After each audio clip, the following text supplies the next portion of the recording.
ఆధ్యాత్మిక స్నేహవృక్షం అందరికీ వందనాలండి. సర్వజనులకు రక్షణార్థమైన మహోన్నతుని విద్య. బైబిల్ వాక్యము న్యాయాధిపతులు 10వ అధ్యాయము. అబీమెలెకునకు తరువాత ఇస్సాకారు గోత్రికుడైన దోదో మనుమడును పువ్వా కుమారుడనైన తోల న్యాయాధిపతిగా నియమింపబడెను.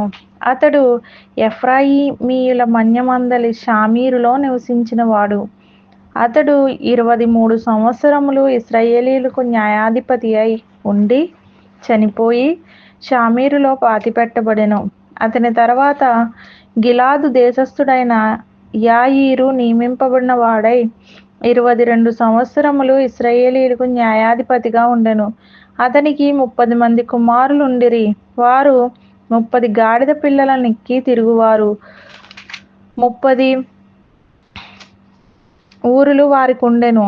నేటి వరకు వాటికి యాయీరు గ్రామములని పేరు. అవి గిలాదు దేశములో నున్నవి. యాయీరు చనిపోయి కామోనులో పాతిపెట్టబడెను. ఇశ్రాయేలీయులు యెహోవా సన్నిధిని మరలా దుష్ప్రవర్తనులైరి.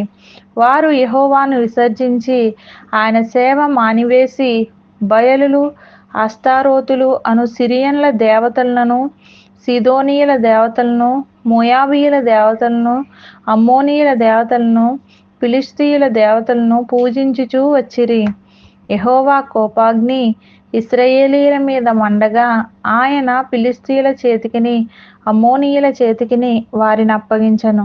కనుక వారు ఆ సంవత్సరం మొదలుకొని ఇశ్రాయేలీయులను అనగా యొర్దాను అవతలనున్న గిలాదు నందలి అమోరీయుల దేశంలో కాపురమున్న ఇశ్రాయేలీయులను 18 సంవత్సరములు చితకగొట్టి అణచివేసిరి.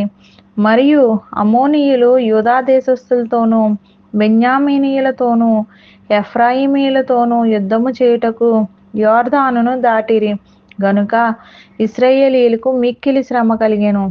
అప్పుడు ఇశ్రాయేలీయులు, మేము నీ సన్నిధిని పాపము చేసి ఉన్నాము, మా దేవుని విడిచి బయలును పూజించి ఉన్నామని యెహోవాకు మొర్రపెట్టగా, యెహోవా ఐగుప్తీయుల వశములో నుండియు అమోరీయుల వశములో నుండియు అమ్మోనీయుల వశములో నుండియు ఫిలిష్తీయుల వశములో నుండియు మాత్రము గాక సీదోనీయులను, అమాలేకీయులను, మయోనీయులను మిమ్మును బాధపరిచినప్పుడు వారి వశములో నుండియు నేను మిమ్మును రక్షించితిని గదా.